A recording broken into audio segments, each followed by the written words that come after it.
Shit. All right. What's going on, everybody? What's This is episode 13 of Flippin Tin. As always, I'm Jake with Longleaf Reptilia. I am Sky and Flippin Tin and Rippin Tin and Hail the Scales and fucking Peach Throw Passion. All of them. Fuck. All the good stuff, man. Um, so this one's going to be a little different. Me and Sky were both slacking a little bit, and we didn't have a guest lined up. So Sky and I are just going to hang out tonight and chat a little bit. We got a few topics to go over. But yeah, it's gonna be mostly us just kind of Some pretty, bullshitting and we giving got a some couple updates and main plans. points we want to hit on that are Yeah, important and get some little updates going on and just touch on all of our stuff that we've been talking about the pod. We want to get the pod back on the rails, guys. yeah, We've been busy. It's middle of summer, freaking it's hot. yeah, dude. The herping's been slow around us like big time. I haven't even been out recently. I went out with Gabe last week. Yeah, I went and picked up some rat snakes from him, and we putted around a little bit and managed to flip a rough earth snake and a narrow-mouthed toad and a two-line salamander, but that was it, which was cool. The two So lines of lifer for you though, yeah, right? two-line was a lifer, and that was a lifer and a new state list. So that was good to add on. Gabe's been giving me shit about not being as worried about the amphibian aspect of the state lifer list. Bro. So I guess You I gotta need to start keeping track of take that. your own advice. You gotta take the flipping tin advice, bro. Yeah, you're right. You're right. I'm just like, I guess I'm so right now. I'm so focused on snakes. Like it'll be one of those things. Like I want to cross off the snakes, and it'll be like, all right, now let's try for all the herps because that's going to be a much more tasking endeavor. Which I mean, the snakes alone are going to be hard. There's a few species that are very hard to come by Yeah, here. So you got some yeah, bad ones just as much as I got Florida to deal with. yeah, What's up yeah, to the homies in the chat already? What's up, fellas? yeah. How's everyone? We Got the got putas. Yep, got Neserg, Brandon, Dustin, Adam Ivory. Let's do it. Neserg, I'm not going tarantuling. I'm so good on that. Dude, Um, freaking California, that's a good spot to go tarantuling, man. You can be road cruising yeah, for and tarantulas at the same time. I mean, I would do it, but like, I'm like, I'm not gonna. Got the homie Connor in the chat. Yeah, What's up? Connor, what's up, man? I don't think we've seen you in here. That's awesome. Smitty, Glad everybody's here. you'll go trouser snake hunting before you go tarantuling, buddy. Dustin, how many Dustin Grant he's getting close to his Arizona list. Dustin, how many You, got left? And is that snakes or is that just all herps? I'm curious. Let us know how many got left. Nisarg says these youngins don't like spiders. Please, Nisarg, you can't call me a youngin. You're like a couple months older than I am. I don't want to. I'm pretty sure Sky's older than I'm you. older than So. both of you, man. Fuck you guys. Fucking Smitty's Smitty's just goddamn over there being old. smoking his cigar, watching us laughing. Yeah, Meddling kids. meddling kids. All right. Well, we're gonna start with some updates and some write-ins. Sky, you got a lot going on right now, buddy. Yeah, are you done with your updates? That's all you I got for mean, us? yeah, I don't really have much of anything. I'm trying to herp when I can. Life's busy. I'm waiting on eggs to hatch. Got a new locality of rat snake, which is cool. That's for the captive side, but still very excited. I got some Berkeley County yellows. Which So look fucking amazing. Those yeah, pictures yeah, sent looking yeah. like you They're said, you look really like a cool. mix between the Pasco localities you have and a golf hammock. Like it's Yeah, looking these are like exceptionally dark saddles, and one of the females I'm keeping just like looks like a golf hammock with like the circles, down the neck, and they're exceptional babies for sure. Really curious to see how they end up. The adults were very very dark, very green in color. Even though they're yellow rat snakes, I don't hear anything about a greenish. Um, but yeah, so yeah, that's about it. I'm waiting on eggs to hatch. I got eggs that are due in next week. I think 2 clutches I got due sometime next week. Saturday will be 60 days on 2 clutches because they were laid the same day. So Oh, yeah, sometime that's next right. week. That was a good day for you. Yeah, that was a busy day for me. Boy, God, it was funny because they had their pre-lay sheds the exact same day and they laid the exact same day, and they're 2 different species. That's Like so it's bad. just, yeah, And it's then just just neat. locked into your room. Your room's synced in. It's easier. Yeah, and that's what I am very happy about is like I think I've lived in this house longer than any place I've been since I moved back here when I was 21. So 7 years ago, I kind of bounced around a lot. Didn't really stay in one house for more than like a year and a half, 2 years, and I'm going on 3 here. So I think everything's kind of starting to really lock in and sink into the room, which is really nice. And I found my way of how to work the room and how temperatures work and how I have heat settings in here. And it's all just working really well. And I think it really paid off this year, because literally everything I paired went. My albino pine eggs, I don't think will hatch, unfortunately. They're looking pretty dinky, and the female's still struggling with 1 egg, but she did eat yesterday, so that was good. Hoping that pushes that last egg out.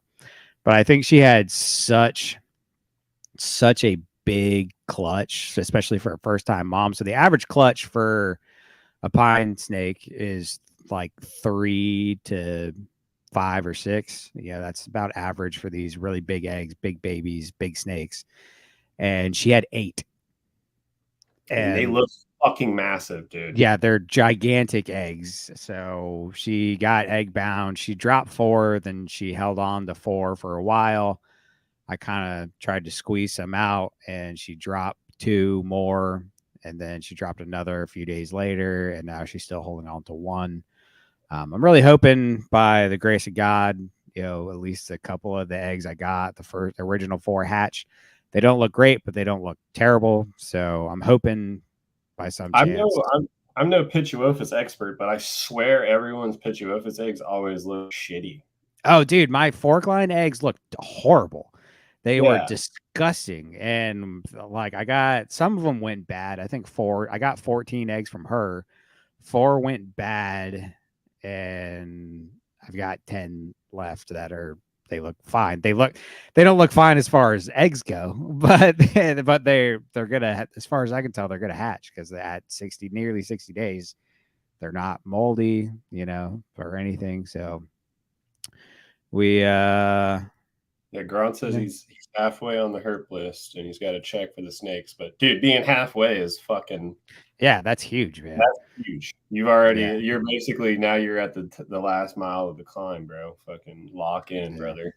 Yeah, Lock it's getting all the little lizards and amphibians around that are always the hard ones, and then obviously your more rare snakes. That's Which Justin, we'll give you and Valentina a break, but all you bitches need to send some of those pictures and some writings to the freaking Flippin Tin chat because they've been in West Texas right now, killing it, just freaking slaying it. killing it, dude. Fucking lightsabers out, double-ended lightsabers, fucking Darth Maul, fucking slaying it.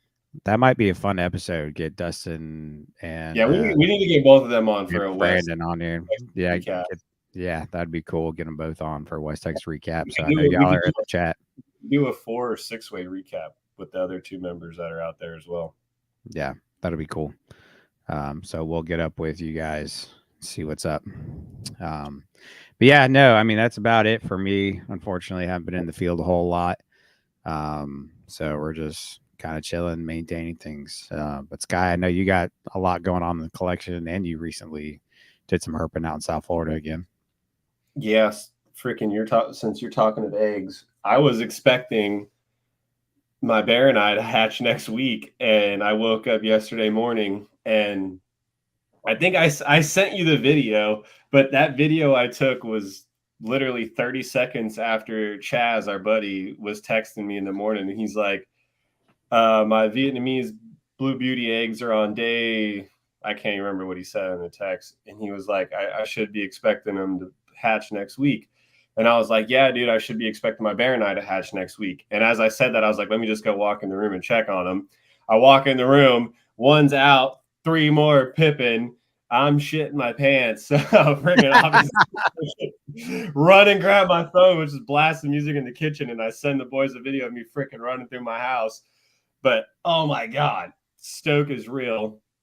So the eggs ended up going. They're not all out yet. It looks like 80% of them are at least pipped or out so far.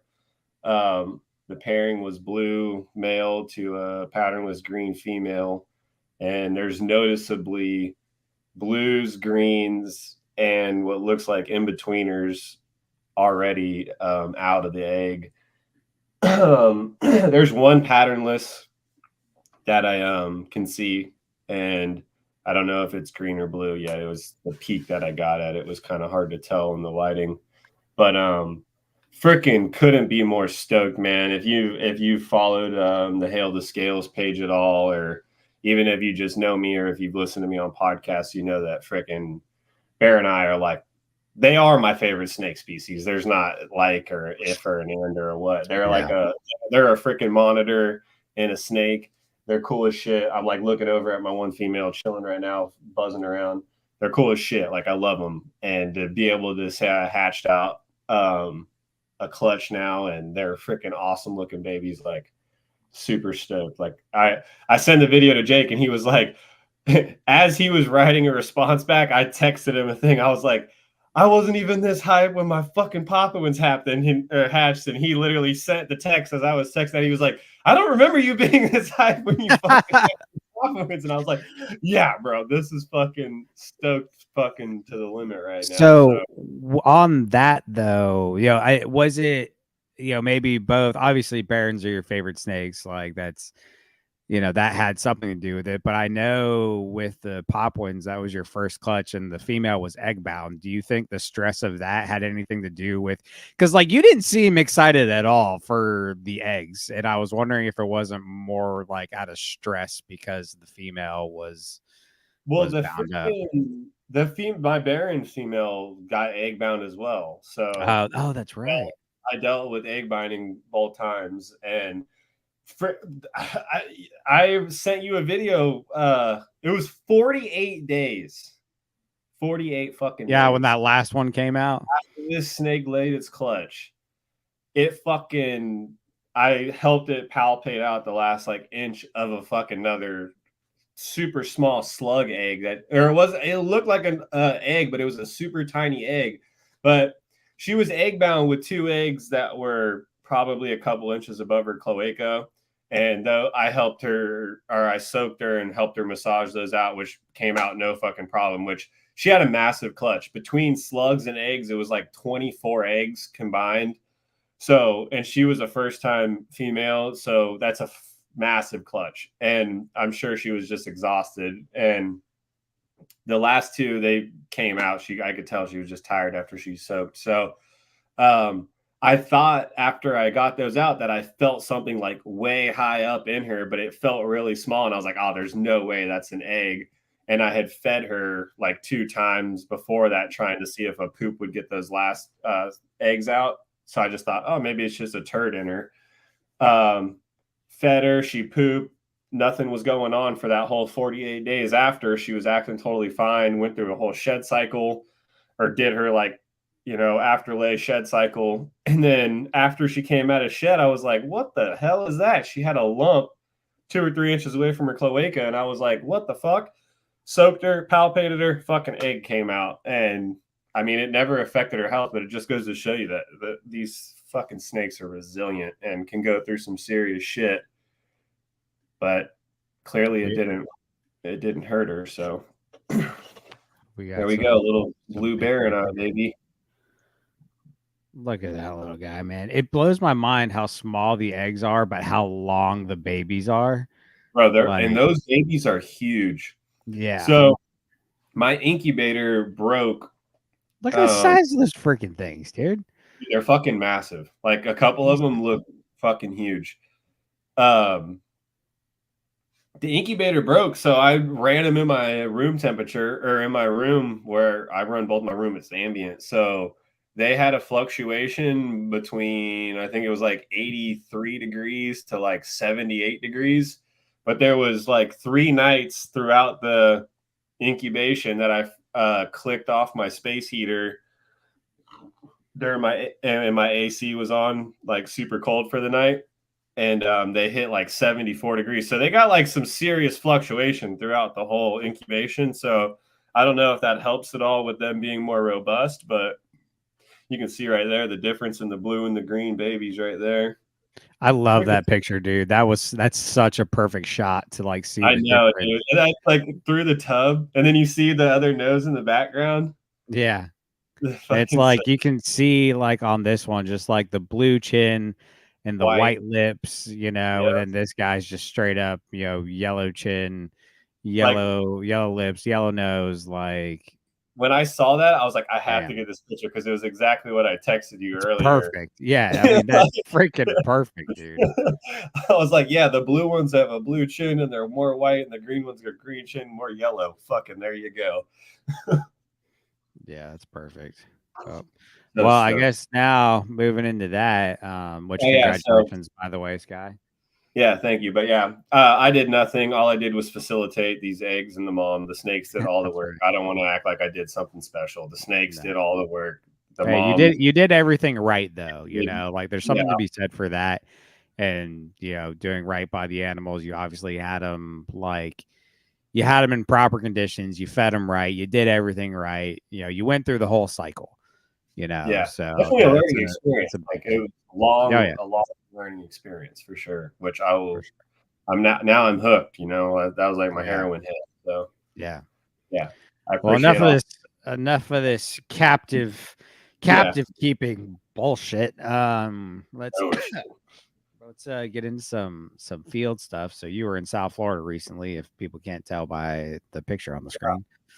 Yeah, I did a little rocket run to go see one of my close friends in South Florida for the day, and we just fucked off at a pet store and stuff. And when we got in the parking lot, there was some baby iguanas running around.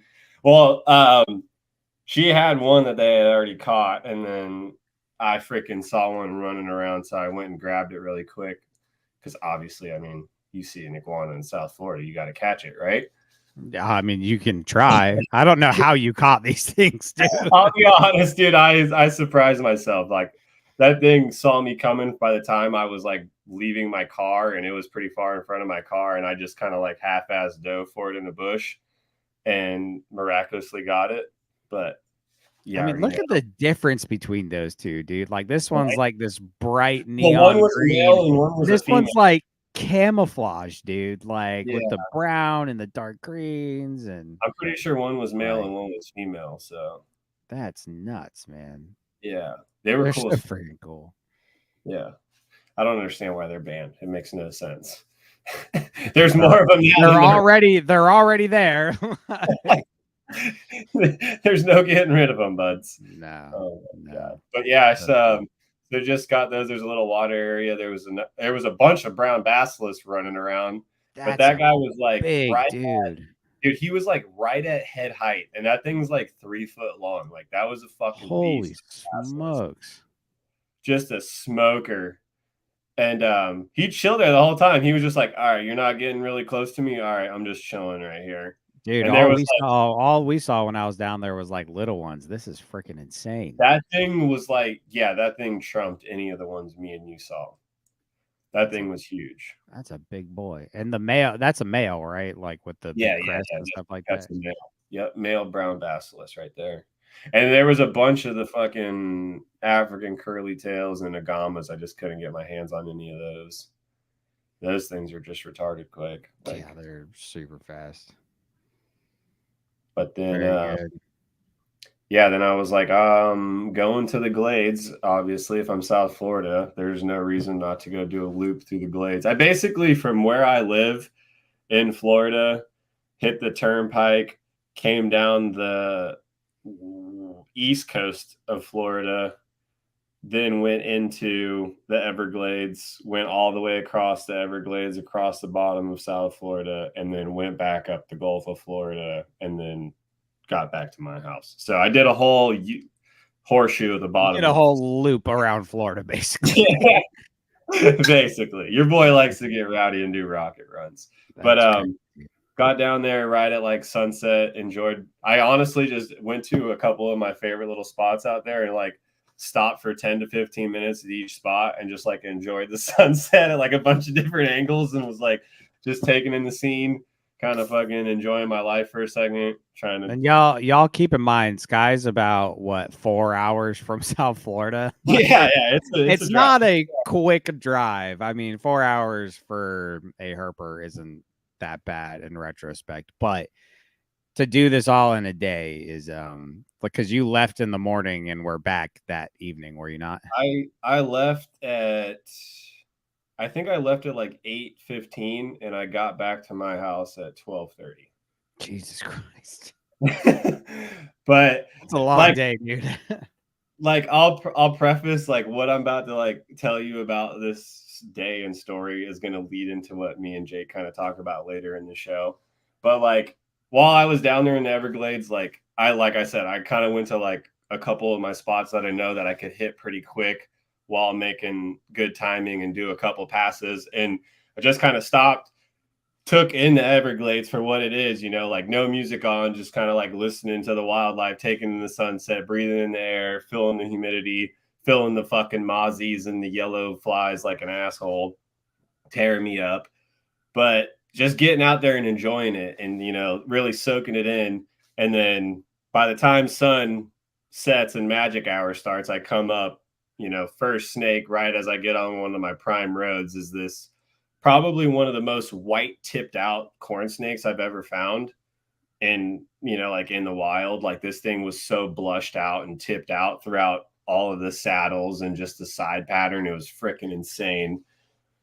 I wish I had a better camera to like actually pick up the, you know, all the small micro details in it and everything, but snake was I mean, you absolutely can see it though, dude. There's a lot of that white tipping like all through here. Let me zoom in on this a little bit.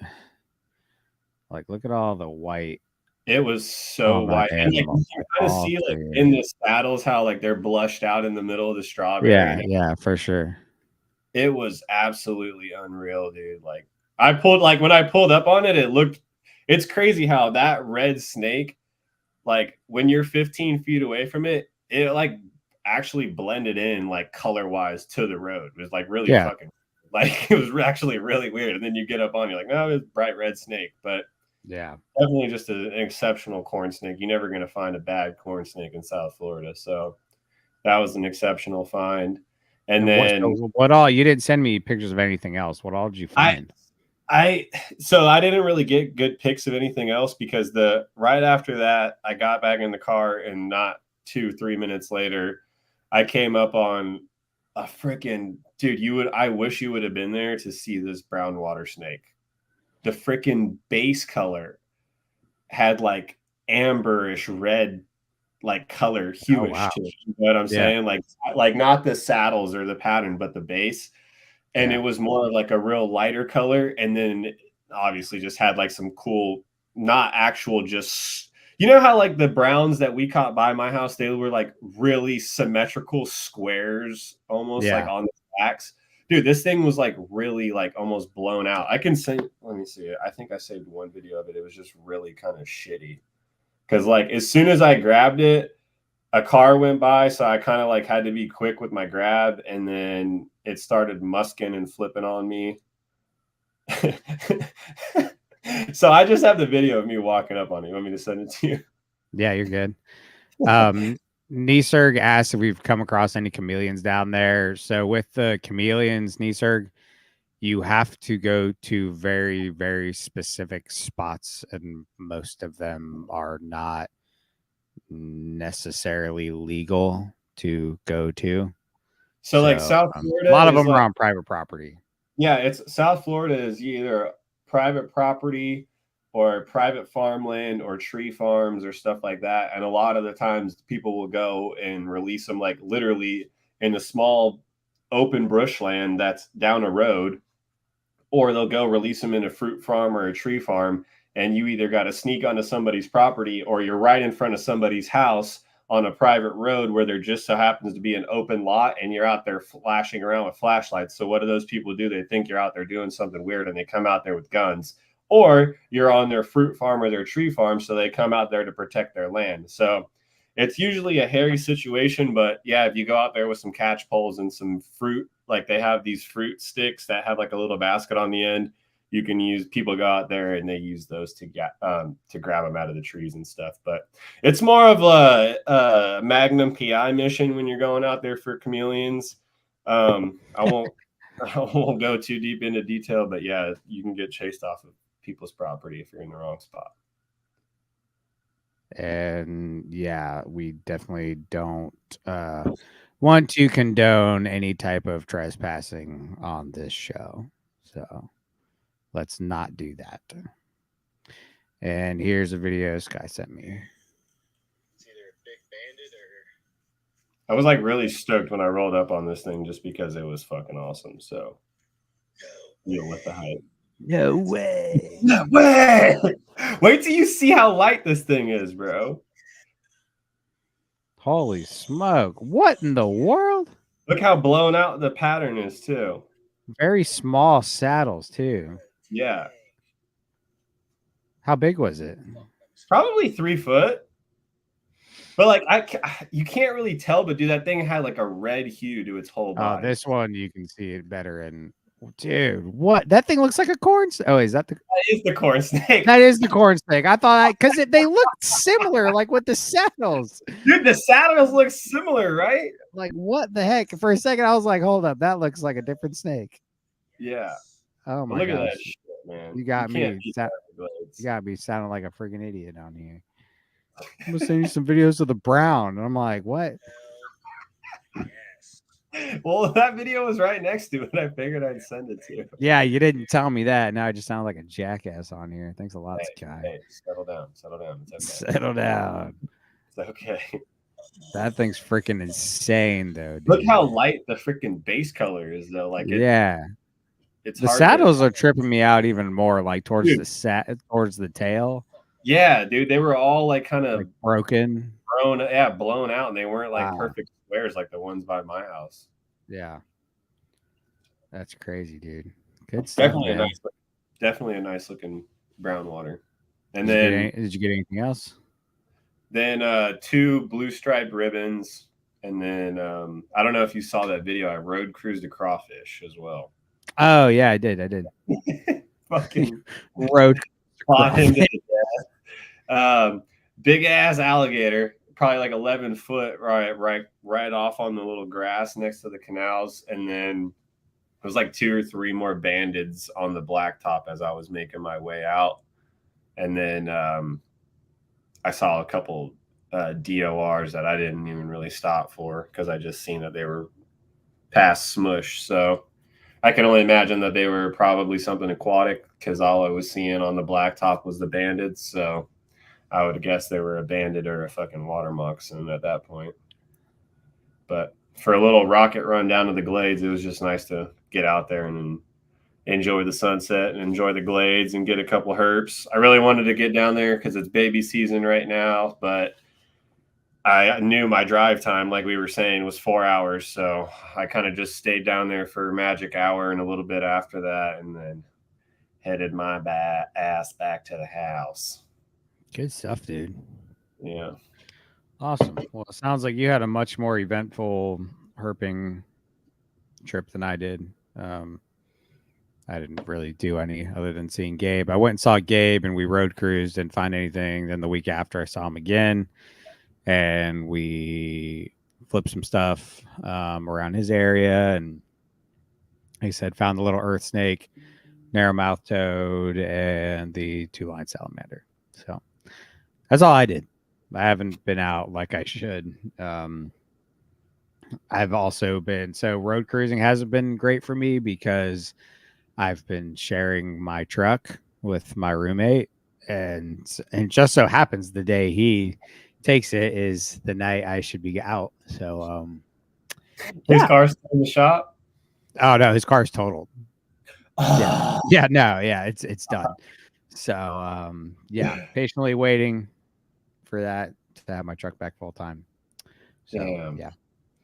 But on that note, are we ready to get into our write-ins for today? We don't have that many, but we have one really good one. Yeah, let's bust into these. Let's get some of the peeps on the pod, Cool. man. Cool.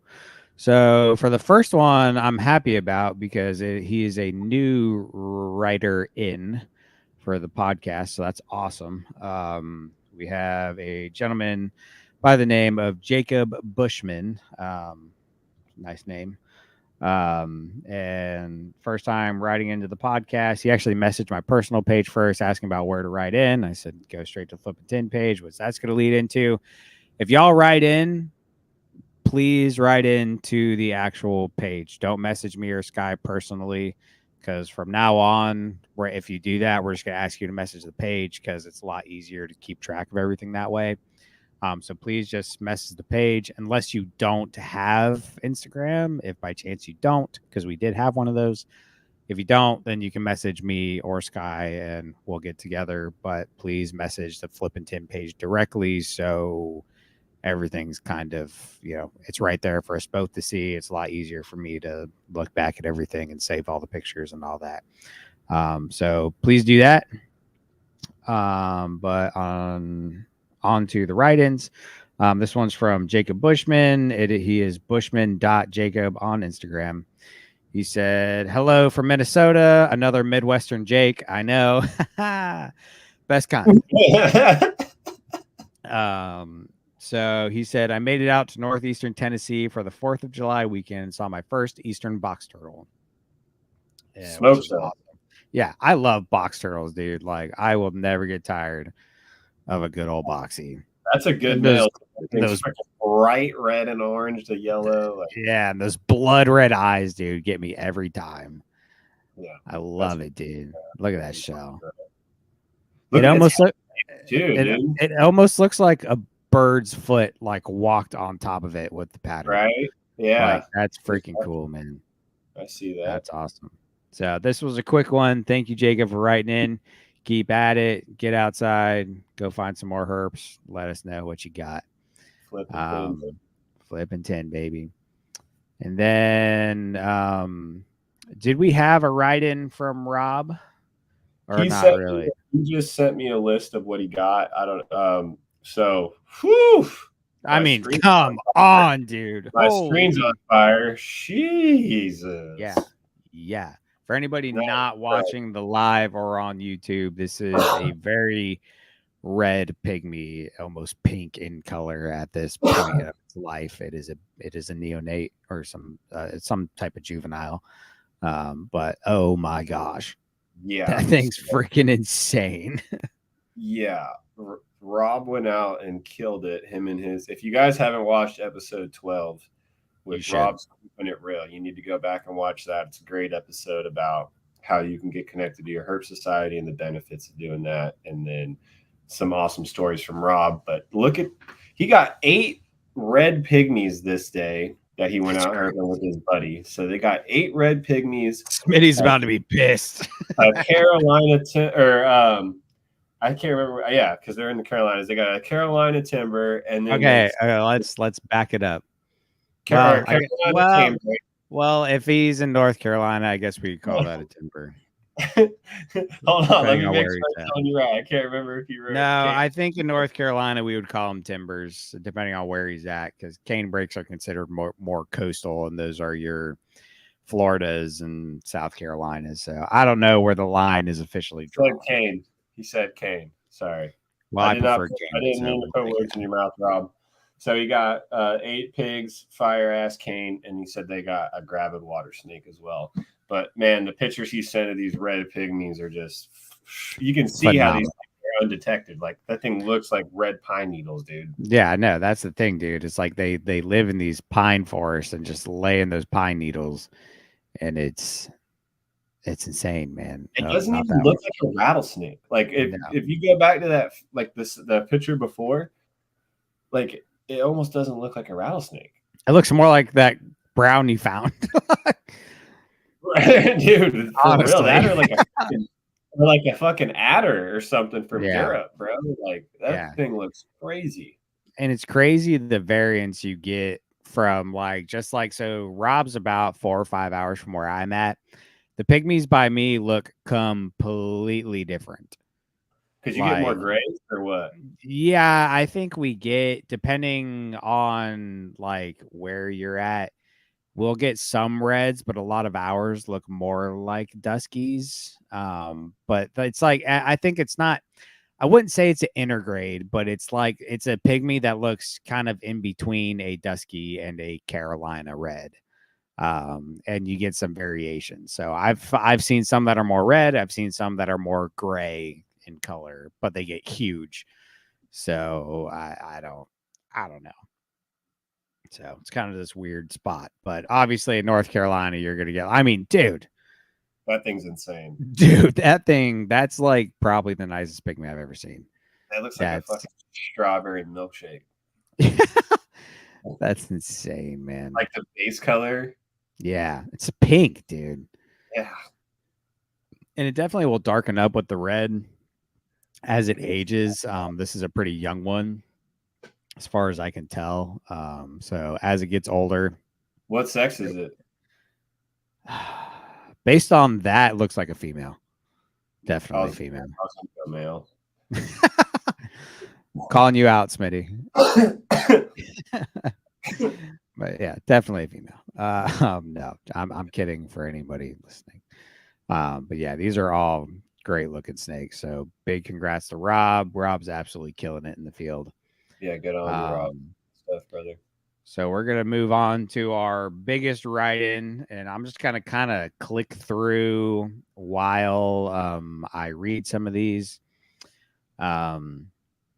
This is kind of a combo write-in from our buddy Devin Fraze and Zach from Queen City Constrictors.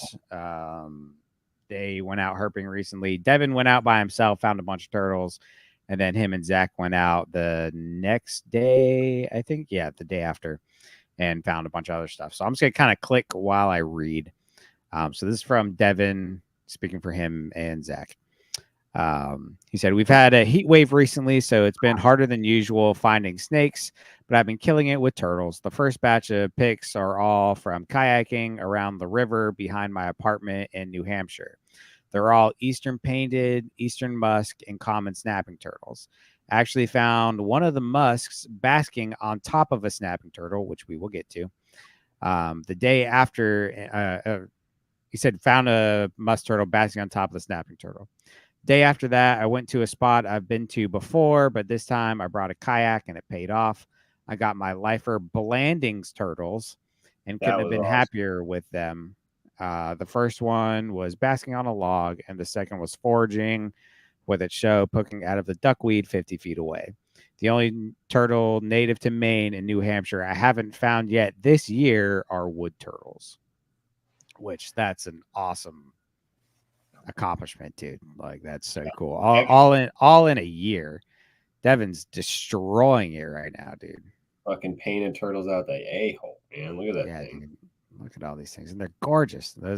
That's a musk turtle up top and a painted on the bottom, if I'm not mistaken. Oh, yep, you got that right. What's up? You got that right. I got that right. Yeah. And then I'll get to a picture. Dude, I love that shit right there. That's awesome, man. I love musk and mud turtles, dude. Like they're so freaking cool. They're freaking heads. For no reason, man. They got like little snapping turtle heads. Yeah. Which is awesome. That little pig nose too, man. Oh, it's so cool. It reminds me of like an anteater or something. Dude. Yeah. He's all mad.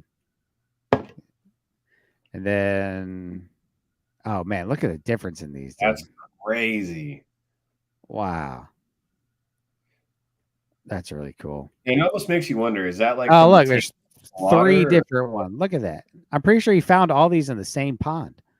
That's freaking wild, man. Like, look at the difference in the shells. Yeah, and I guess it wouldn't be aged because look how small that one is, and this is the darkest one. So for reference, anybody watching, I don't know. I should know my turtles better. Those are the painted. Oh yeah, these are all painted. Okay, never mind. So these are all painted. One is like yellow. Another is like blood red, insanely red, and another's almost black, like That a shit's little red. perfect, bro. Yeah, That shit looks purple. like Yeah, a yeah. But purple is definitely a better word for it. Like that's freaking insane, man. And so he actually, this is the picture I wanted to show. Oh, he found. So this was, I'm pretty sure he put the painted on top of that one, but he found the musk turtle basking on top of this snapping turtle. That's like, I mean, that's honestly, that's a once in a lifetime find, at least as far as that goes. Like, you actually found the mud turtle basking on top of the snapping turtle. Like, that's The musk turtle's just like, oh, there's a big old rock for me to bask on. it's Turtle's like, hey, fine. dude, I guess you could sit up there. That's insane, dude. Like, that's crazy. That's such a cool find. More painteds, and there's one of the snapping turtle I want to show before I read the next portion he sent. Look at that little guy. They're so freaking adorable, dude. They really are. That's so pretty too. Look at that white to red freaking in the neck. Dude. That's a cool. good shot. Yeah. Man, he found a boatload of painteds. And this snapping turtle's freaking huge. That thing's a tank, bro. Yeah, that thing's a freaking tank. So this was the picture I was waiting for. He said, for reference with the snapping turtle, that's my size 13 shoe next to him. That's a big snapping turtle, dude. Yeah. It's a really big snapping turtle. Yeah, that thing will take your fingers off without a problem. Yeah. So that's a real nice find. There it is. Landings. Blandings right there, baby. Like, look at how cute that little chin is, dude. It looks like it's got a giant helmet on. Yeah, dude. That's really cool. Awesome find. And that's his lifer, I believe. Yeah. Yeah, he said it. Man, I think it's so weird looking. Like, look at that a little guy. backstory behind those blandings. Our other buddy that's connected with Devin, Jack Oliver, you guys got to check out their podcast, Beyond the Terrarium, if you get a chance. Him and Devin were actually having some turtle talk about blandings and trying to find them. And Devin literally was telling Jack on the way to this pond where he was going to search that he hasn't found them yet. And that's like one of the hardest ones he's been having trouble finding. Literally goes out there and finds them like an hour later. And like goes and sends Jack pictures. He's like, hey, he's like, I already found some paintings, but I think I actually see some landings. Goes over and finds a pair. Like, what are the odds of that, dude? To talk about it and just throw it into the universe and then go make it happen. That's so sick. Yeah. Absolutely. Like, look at the freaking Jack's got a knack for that, dude. I don't know what it is, what kind of sorcery he's got going on, but when we were herping with Gabe, it was me, Jack, Gabe, and one of his friends down there. We were just like poking around. We went to a spot to find a certain water snake, and I hear Jack go, "Do you guys have ringnecks out here?" And Gabe's like, yeah, of course. 5 seconds later, Gabe goes, "Oh, look, a ringneck." I'm not even joking, dude. It was less than 60 seconds.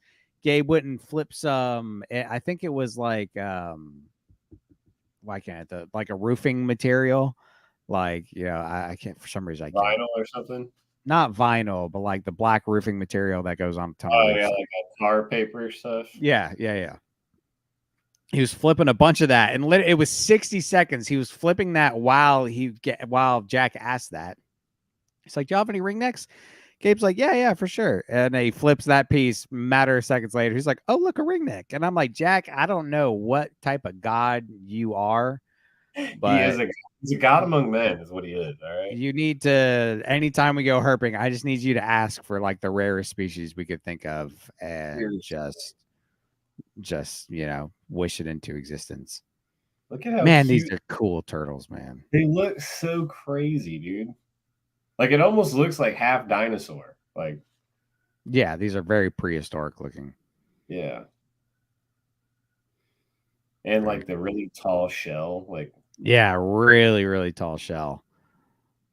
That's so freaking cool, man. I think that's like the dimorphism in them because like that's he said that was a pair. So I don't know. Yeah, so If, if I had to guess, the taller shelled one would be the male, and this you one would wouldn't be the think that the female. female would be bigger since she's got to hold the eggs. Well, in a lot of species, especially in the southeast, as far as like I'm using southeast colubrids for reference on this. I could be completely full of shit, but I also know male snapping turtles get bigger. Okay. So that's just my guess. I would normally in this area, like a lot of the herps around here, the males are pretty substantially larger. So I could be full of shit. I don't know. I will preface that. I am not sure. Devin, when you listen to this, you can correct me if I'm wrong. But yes, this is supposed to be a pair.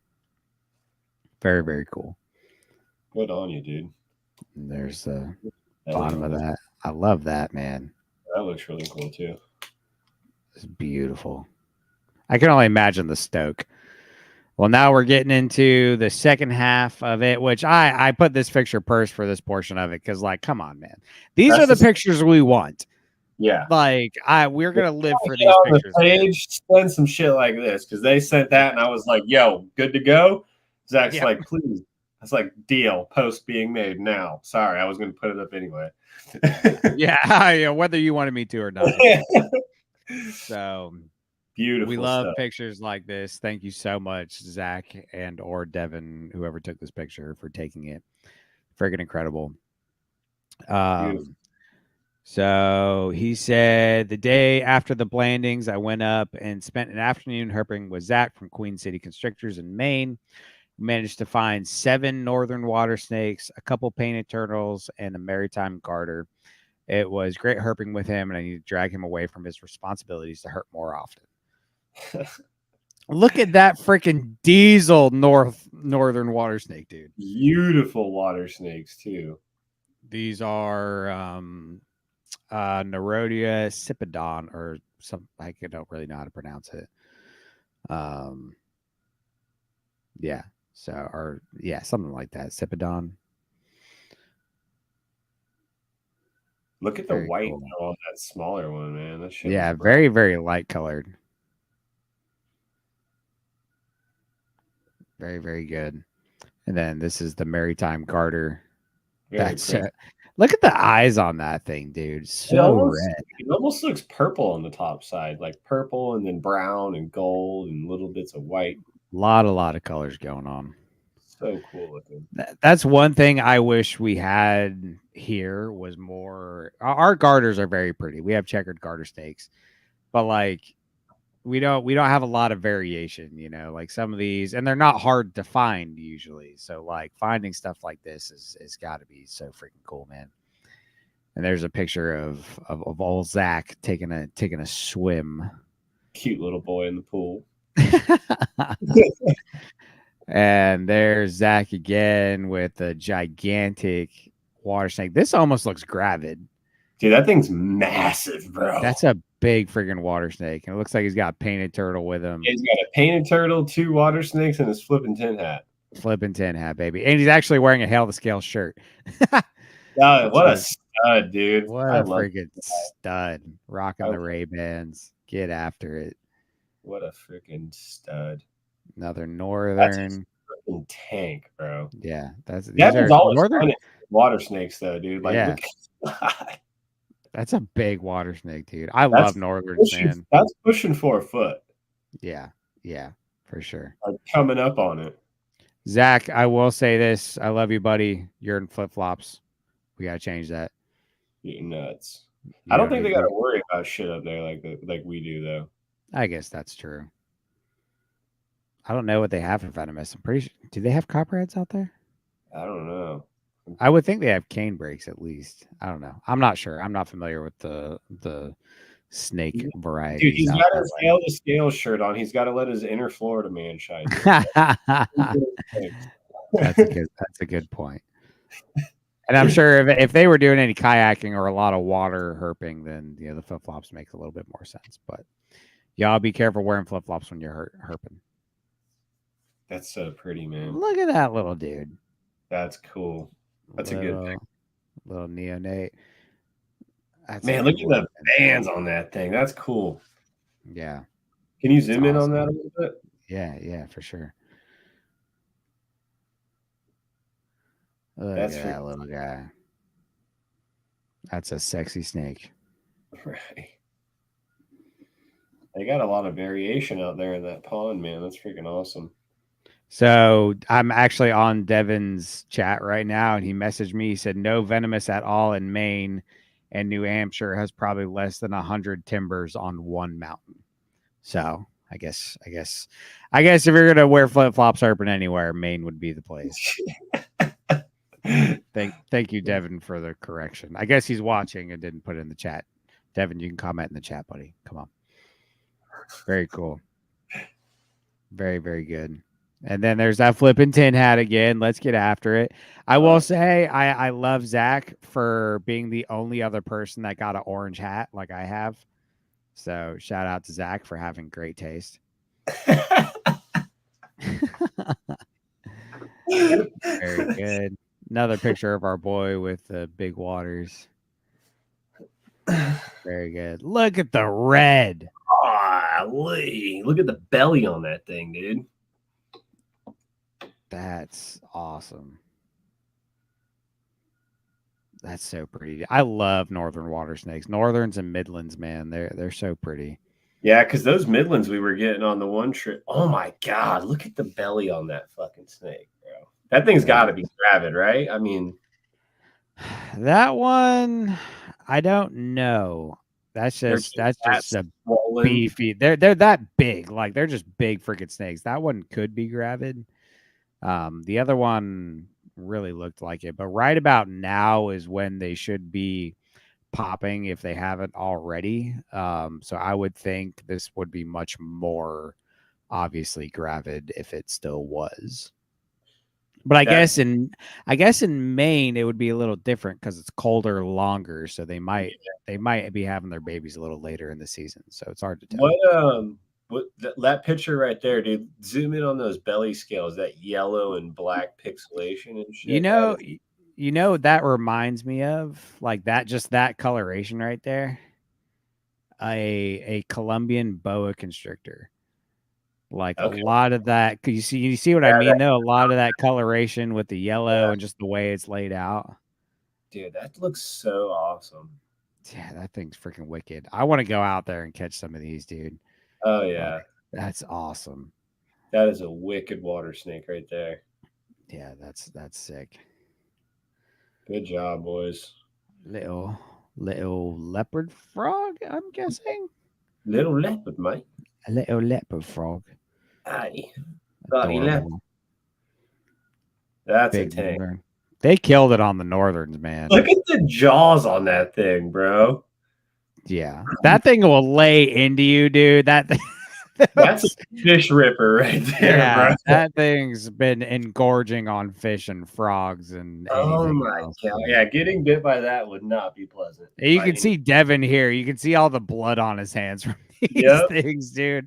Look at that. And he don't care. He's still leaning in for the good shot. Go ahead, Devin. Good stuff. Good stuff, bud. A really cool picture there. Great shots, boys. You guys did good. These are some awesome pictures. This is probably my favorite picture. Oh my, yep, hands down, my favorite. I love that. I love that, dude. Hands down, my favorite pick. That is awesome. I think Zach may have sent these over because, like I said, these are Zach and Devin's pictures. Dude, zoom in on that face a little bit. Look at that. That's a freaking python, dude. Like, it looks like a python, bro. That is gigantic, man. They grow them big out there, dude. I think people underestimate how big Nerodia actually get, at least some of them. Because even bandits, like some Florida bandits I found have just been gigantic, dude. And like, you know, between the browns and the greens are, so for reference, the greens are the biggest Nerodia in in the country. They're Goes huge. greens and then diamondbacks, right? Diamondbacks are really big. I think diamondbacks get longer than northerns, but northerns are right there as far as like heavily bodied.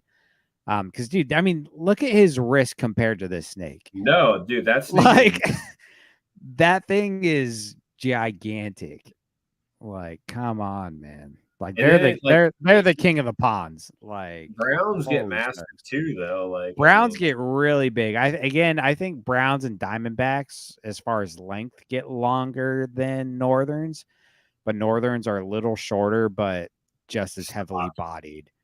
yeah, Like just straight tanks. they're huge.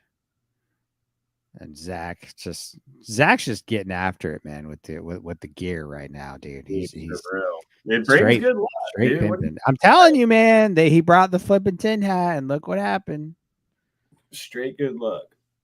And on that note, we are offering shirts at any time now. So if you want a shirt, hit us up. We'll send you a shirt. Hats, not so much, but if you want a shirt, we'll send you a shirt. Bring you some good luck. Yeah, get you a Flippin' Tin shirt, man. I'm telling you, I don't go herping without it now, dude. Yeah, I try not to leave my house without mine. I mean, who doesn't? There's our boy Devin with a nice one. Snake on that boy. Sorry, you see, Devin, dude. Devin don't care. Look how muddy and wet his pants and shoes are. Oh yeah, he's Like full. my man was getting after it. Fully embraced nature. Go ahead, bud. Damn, that's a pretty looking baby. Nice little one, yeah. It's a good one. That one, and this shows like the variance in them, a lot more tan. Yeah, color on this. Like almost color in the bands and stuff. Yeah. Very good. Very, very good. And I think that is just like that's also like a baby versus adult thing. I have every idea this will turn more red, but also like on the babies, look at the belly. That is like much more blue than anything else. So I have every idea they will change, get more reds and stuff as they turn into adults, but regardless, still cool to see. And that concludes our Devin and Zach exploration extravaganza. Yeah. So thank you guys Good for stuff, that. These were fantastic. I'm just catching up in the chat now because I don't. Yeah, y'all killed it. Smitty, it just went from 6 to midnight. Where did I miss that at? I don't know. That's funny. Smitty's he's a sleeper on comedy, dude. That dude's freaking hilarious. I'm pretty sure he said that when I was showing the pygmies from Rob. That's funny. Oh yeah, God. Smitty, you do need to make a pygmy shirt, man. Come on now. And Tyson said it does one of those old army helmets, and yeah, that for the Blandings turtle. I think that definitely. Okay, so Tyson did the work, and he said he looked it up on Google. It said according to Google, male turtles have flatter shells. So I was probably wrong on my assumption. So thank you, Tyson, for clarifying that. Like I said, I was probably an asshole on that assumption, but I was pulling a Smitty. So over here calling shit female when you didn't actually just use your eyes and visual thinking and what, anytime I make a guess, anytime I make a guess now, I call it pulling a Smitty. So. And yes, Mike, these were all up in Maine. So good stuff from the boys. Killed it. Yeah, that's awesome. So thank you everybody for writing in. Once again, we didn't have as many this week, and I know things are kind of in a weird spot for herping right now because it's at this point it's pretty much hot in the entire country. So everybody's kind of slow, we know, but that doesn't change anything. Y'all get out, try and find some stuff, and whatever you find, write it in. Doesn't matter how big or small or what you found, rare, common. We want to hear about it, man. We're not prudes when it comes to herping. Anything you find is incredible. So keep them coming, man. Every week, every episode we have some write-ins, so we love it. Let's get after it. So that's awesome. You see that? Zach said, I've been watching while Kate cuts my hair. No venomous snakes in Maine, but I do have a video flipping a Southern Pacific rattlesnake in those same flip flops. Like a G. Go ahead, Zach. We're just not going to promote that on the show. Wear your boots, people, just to be safe. But good stuff, boys. That was awesome. But yeah, keep the write-ins coming, y'all. They've slowed down a little bit as things have slowed down, which is understandable. But get out there, find some cool stuff, and let us know what you got, big or small, rare or common. With as much as I've been seeing and people having luck, I'm gonna try to go hit some local, just like little creeks and rivers that are close to the house at nighttime and see if I can see some stuff, because that's when it seems like all the action's at right now, because it's so freaking hot out. And I guess that's actually a good topic to add in here to kind of sway into it too. What are our tactics for herping this time of year, like midsummer? So Sky, midsummer, it's blazing hot. What do you look for when like you want to go road cruising? What weather are you looking for? What's what's your goal? I'll hit you with either or, because right now you really are limited to your weather pattern. But without looking at weather, you really have like two windows, and that's like the hour before and the hour after sun comes up. You could be out hitting your herping trails, preferably near some water. And then if you go road cruising at night, you're going to want to probably go like an hour or 2 hours after sun drop, when the night drop actually starts to happen and it's not still hot out. But if you're following your weather patterns, anytime it rains, go when it rains. Especially if it's going to rain in the afternoon, you're going to want to go, during that rain and after that rain when stuff's moving around. But I mean, you really that's all I've been doing is watching the rain. And if it rains at night or in the afternoon and I have time, I've been going and hitting my spots. But even then, it rained the other night and I still went out and it was like 84 degrees out. So it's like, I can't, and at that night I couldn't stay out super late. So like it was like 9:30, 84 degrees out, and that was after a rain. So I didn't see shit that night. I saw one southern toad. I was like, okay. I'm going home. And that's the other thing. Rain is a good thing to follow, but for reference, for anybody that doesn't know, like your cold and warm fronts type of thing, like this time of year. So how it's gonna go is, when rain comes in, it pushes in a warm front. That's why in the southeast you don't see a lot of snow. Like we get down in the freezing temperatures, but when rain comes in during the winter, even when it's cold, it pushes in a warm front and then it rains, and that's why we don't get snow. And then following the rain, you get a cooler front. Now during the summer, it's a little bit different. It'll still be hot and humid right before it rains, but there's a pressure change, so it can be worthwhile to get out during those. But it's during the rain and right after that a colder front. It's not a cold front because it's not cold by any stretch of the imagination.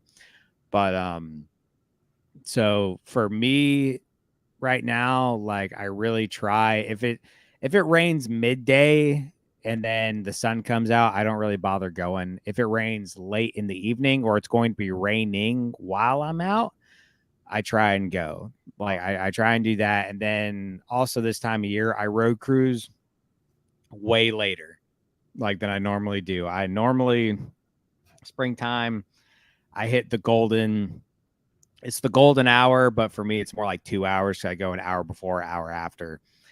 And then after that hour after, it kind of cools off, gets a little too cold, for things. But this time of year, I'll stay out till 10, 11, possibly even midnight if I can, because things will move later in the day here. And with that, you also have to pay attention to your mornings. You can go out early mornings and this is all in road cruising. And even if you want to hike, midday hikes are going to be hard. Hiking, you're going to be better off going like right at sunrise. For me, I can't really go anywhere before sunrise unless I'm road cruising. I don't really have public hiking areas that are open prior to sunrise. But if you want to hike, get out there first thing in the morning, like right as the sun's coming up, because it's still semi cool from the night. It's not cold by any means, but it's cooler, and that's going to be your best time to find stuff cruising or find stuff like hiking and find stuff moving. So definitely follow that, especially if you got a heavy rain that night. Try and go that morning. Like that's probably gonna be your best bet if you're gonna hike. Even road cruising can be prominent, but if you're gonna road cruise, start before the sun comes up and then go until the sun is obviously up and that road heats up. Because once that road gets hot, nothing's gonna be moving on it. But it also translates into rock roads versus blacktop, because rock roads aren't going to maintain the heat that blacktop does. So you might be able to cruise rock or dirt roads a little longer in the mornings than you will blacktop.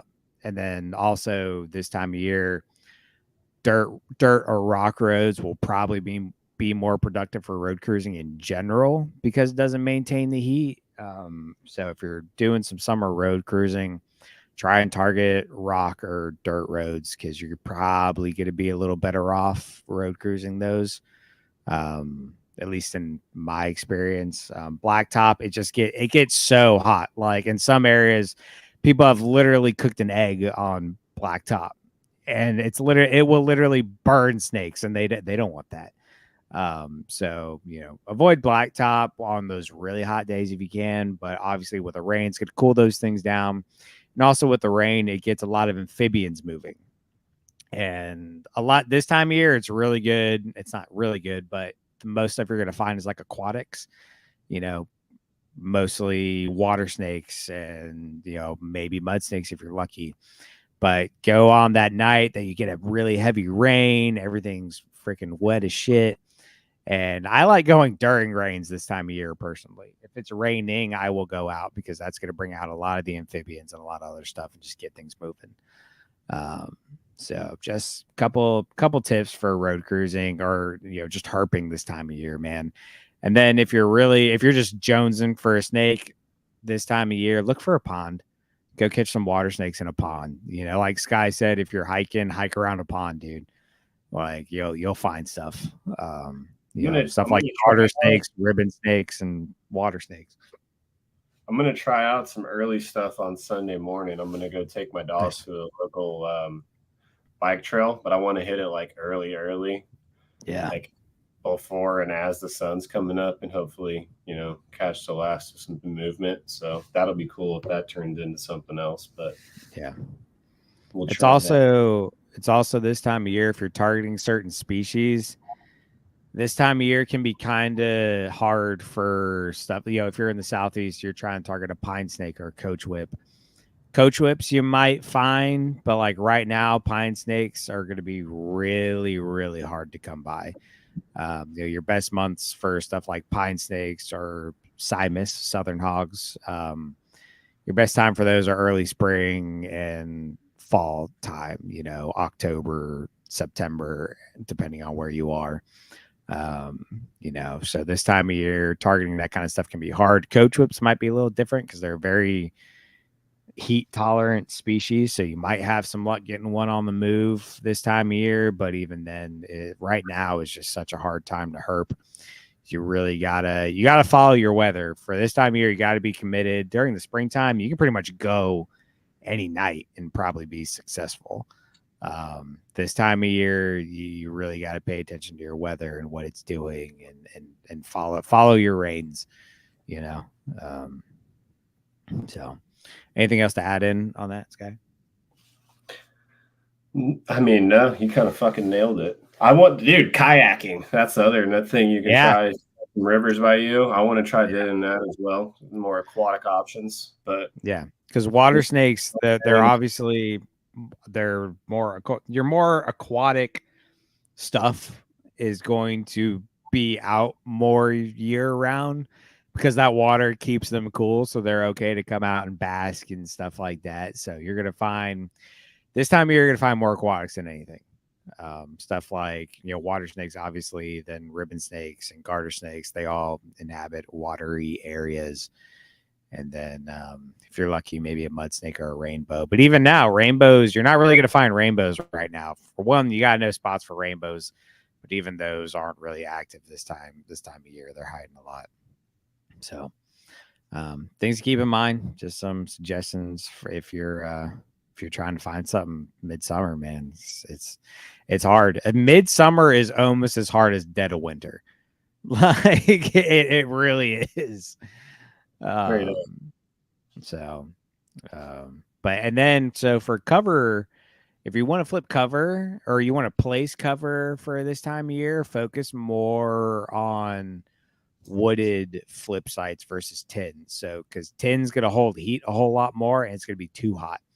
But if you have mattresses, if you find mattresses, go flip those. If you're placing cover, put out plywood stuff, pieces of plywood, and then put like stacks of it, because it's going to be a thermal gradient between all that, and the bottom's going to hold a lot more moisture. It's going to be a lot more cooler. And if you're placing it, place it in shade, not in the middle of the sun, because if you get too hot, it's going to dry out. Place it in shade, rake out all those leaves, put a piece of plywood down in some shade. That's going to be your best bet for cover boards this time of year.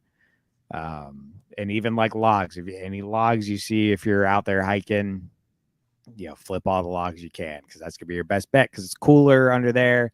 They're more dug into the ground. You might find some small fossorial stuff like earth snakes and ringnecks and pinewood snakes and red bellies. Like those are all things that you'll find flipping some of those smaller pieces of logs this time of year. So that's kind of my 2 cents on that. But we're getting close, man. It's August. Next month, things should start picking up in our areas again. September, October is pretty good months for herping. I hope so, man. I'm ready to get back into it thick, man. Yeah. Luckily for us, we can usually find snakes about into December around here. Oh yeah, for sure. Got Tino's in the chat. What's up, man? Thanks for coming and hanging out. Thanks for popping in on us. Yeah, dude. So does that lead us into kind of the meat and potatoes of what we want to talk about on this? Yeah, might as well. We're an hour deep. Let's get deep into it, son. Yeah. So Sky hit me with something a couple weeks ago. We wanted to save it for a one-on-one, and this gets a little bit more personable with you and things you deal with on a day-to-day basis. And we kind of wanted to talk about being in the field, and whether it's herping or just hiking for funsies, whatever floats your boat, and what it does for your personal well-being and your mental health, and how good it can be for you, whether it's day to day, if you struggle with life or not. But even then, if you're a herp person, and you're dealing with some weird life stuff, you're under a lot of stress, you're struggling. We kind of want to talk about what herping and being out in the field really does for you. So Sky, since this was your idea, so why don't you kind of take over from there? No, yeah. I mean, I feel like we both just talk about it like you just said, and we've talked about how herping has got us through, some tough times. It's a release, you know what I mean? Yeah. Like, I'm sure, I mean, if you've listened to the pod and if you've listened to the stories we've told and talked about, like, I've had experiences where, you're out in the field by yourself and you're talking to whoever the hell is listening out there. And then all of a sudden you find an animal or something happens or a cool experience happens in the field. And it just like kind of grounds you for a second and makes you feel like you're connected to the ether or to something bigger, and that you actually have a purpose in life and shit. And, I feel like everyone just brushes it off. Social media is such a highlight reel, and we all just think that no one has problems, but we're all going through the same shit. Like, everyone's got issues. Like, it's just such a stigma to be quiet about it. And when we should all just talk about how we find these little things in life that help us get through it. And then like that's just stuff that me and Jake talk about. Like he's had tough times and like how, you know, getting out in the field and finding lifers and, you know, hanging out with friends, hunting for, or, you know, like Jake's an avid fisher. So like we said, he doesn't have to be herp related, just getting out and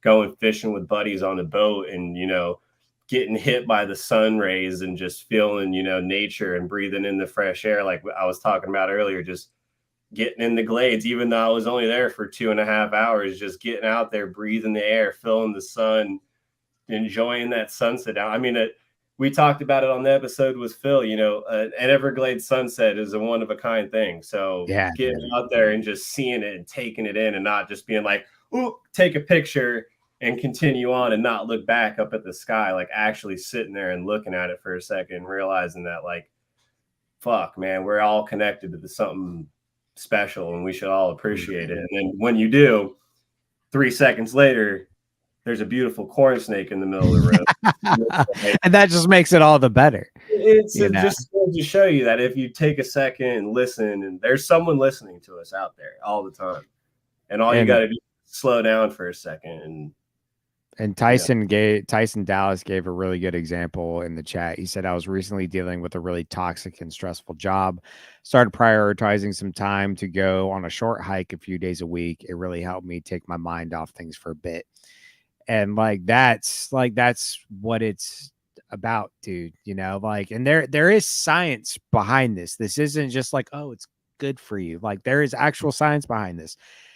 Getting vitamin D from the sun and being outside and enjoying nature, like these things release, you know, getting vitamin D from the sun releases dopamine to your brain. And if you don't know what dopamine is, it is the natural drug our bodies produce, and it's the happy drug.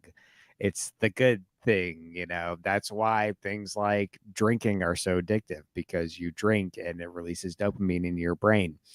And it's a happy thing. And just being out in the sun does the same thing, absorbing all the rays, all the natural UVBs, or the UVB and the UVAs and like everything. It's good for you. It gives you energy. It brings you happiness. Like, yeah, you might be out there hot and sweating and whatever, but you come back, you shower up, you feel energized, you feel awake for the rest of the day, man. You know, You have natural energy. Yes, it's good for you. And we as herpers, man, it's almost even more so, because like we can get dopamine and things from being outside, hiking around, being in the sun. But when you find that snake, dude, like it's just like it's like a shot right to the freaking dome about this stuff, man. And it's like, you know, Sky and I have both been through a lot of things in life, and I feel like, you know, even in your herp room, dude, your herp room can become like your snake room, whatever, can become overwhelming at times. Like, yes, we love it so much, but like when life is just bearing down on you and nothing seems to be going right, sometimes the last thing you want to do is go change a bunch of water dishes and go clean poop out of all these enclosures, and that can be a stressor. But dude, when you're out in the field, nothing else matters. Like if you can take that time to clear your head and get out and enjoy nature and the sun and the snakes and all the animals, like me, it's birds too, you know, it's just nature, man. And being out there, it does so much good for you. And it's like, even though like, yeah, you got to go back to real life when you're done, it's that little while, like Tyson was saying, it really helped me take my mind off things for a bit. It's like, especially when you're locked in and you're looking for snakes, that's all you're thinking about. You're not thinking about all the bullshit at home and the stresses of life and the everyday things that we all have to deal with day in and day out. All you have to think about in that time, and if you're looking for snakes, is probably all you're thinking about. And you can just zone in for a couple hours and just lock in and be happy with where you're at and what you're doing and be grateful for it. You know what I mean? You can just dip away for a little while. It's even better if you go somewhere with no cell phone service. Like, I love Yeah, it, dude. you Like, don't have a distraction. no, like when I go see Gabe, dude, it's nothing else because I have no service whenever I go herp with Gabe anywhere. So it's like my phone's not going off, I'm not getting notifications, no distractions. Now, I'd advise people if you do it, like just keep your phone face down. Don't even look at it. Don't worry about it. Have it there to take your awesome pictures to send to Flippin' Tin, Yeah, of course. take You pics and know, stuff. Try to ignore it for the rest of the time. yeah, Freaking just like be be present. yourself and yeah, Yeah, that's the be best thing. That's like that, when me, Phil, and Sky were in South Florida and we were riding that sunset that we saw that Phil took the video of. It was like it was kind of a surreal moment for all of us because we kind of just like stopped looking at the road for a second and just watched the sunset. And it's like we were all present with what was happening right then, right now. And it was like, this is all that matters in this moment. Like you're together with friends, you're having a great time. Things are just for that little bit in that time that you're out, everything's okay. You know what I exactly. mean? You know, Like, Tino just left a good comment though. He said, "For anyone religious, finding snakes and hiking through habitat is the closest I feel to God, and how human beings are supposed to be." And he says that 100%. it brought up a conversation I just had with my other buddy, who's not even a reptile friend, but me and him talk about how when his daughter graduates, we want to go out to like Wyoming or something way out in the sticks and try to live off the grid and just do things natural and just say goodbye to the freaking world for a little while. Because that, like I tell him all the time, like, dude, the only time I feel good is when I'm either, by myself down a back road, looking for snakes or animals, or just kind of chilling and tuning out for a second, or when I'm out hiking or herping or with the boys herping. And he's like, yeah, bro, that's because you're in nature where you're supposed to be. And I'm like, yeah, I knew you're preaching to the choir. Like, Absolutely. we're if you think, like this kind of break it down to brass tacks, but like if you think as humans we were meant to work a 9 to 5 job and pay our bills for the rest of our life, and that's what we were brought on this earth for, Nah. I'm sorry, but you're sorely brainwashed. Like, there was such a bigger purpose for us here, and that is naturally, creating a life for ourselves with every resource that's in front of us, and that's nature. And we've completely gotten away from that. So anytime we do go spend any little bit of time in nature, it's that little blip of reality that we cling on to, that's like calling back to our soul, like, hey, you remember me? You used to live out here, you used to rely on me, but now you don't. Like, I'm calling to you, you're calling to me, you just don't know it. And I totally get what Tino means, because I like I just said, like, there's been times where I'm out there talking to whoever's listening, and then you get an answer, and it's like you feel like you're part of something bigger. You don't feel Right. like you're alone. You don't feel like nobody's listening to you, and that, like, it locks you back in. So getting It, out there and having those yeah. little moments will really bring you back to reality and make you realize that there's more to live for, and there's a bigger purpose and shit. And it's not even like religious or not. We don't want to, categorize anybody here. Like, this isn't like, you know, whichever side of that you're on, like you being out there, you say like a bigger picture, there's more things out there.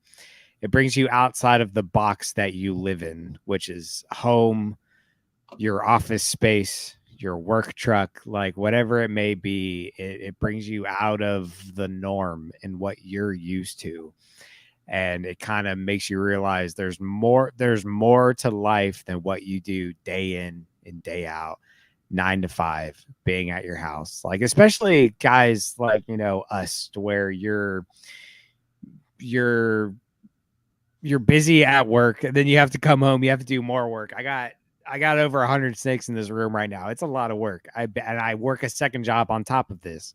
So I basically have 3 jobs that I have to do constantly, but I always, always, always, always take time to get out in the field and do that, because it's like it's that little bit of time that you can take to just like nothing else matters. You feel close to nature, you feel close to your roots. Like you were saying, we weren't meant for this. We have to now. Like, it's just life at this, but like we weren't meant to live in a box.